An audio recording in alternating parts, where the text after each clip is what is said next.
உங்களுக்கான இன்றைய வாக்குத்தத்தம். அதற்கு பின்பு நான் மாம்சமான யாவர் மேலும் என் ஆவியை ஊற்றுவேன்.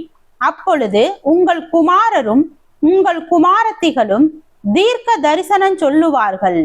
உங்கள் மூப்பர் சொப்பனங்களையும் உங்கள் வாலிபர் தரிசனங்களையும் காண்பார்கள். ஊழியக்காரர் மேலும் ஊழியக்காரிகள் மேலும் அந்நாட்களிலே என் ஆவியை ஊற்றுவேன். வானத்திலும் பூமியிலும் இரத்தம், அக்னி, புகை ஸ்தம்பங்களாகிய அதிசயங்களை காட்டுவேன். கர்த்தருடைய பெரிதும் பயங்கரமுமான நாள் வரும் முன்னே சூரியன் இருளாகவும் சந்திரன் இரத்தமாகவும் மாறும்.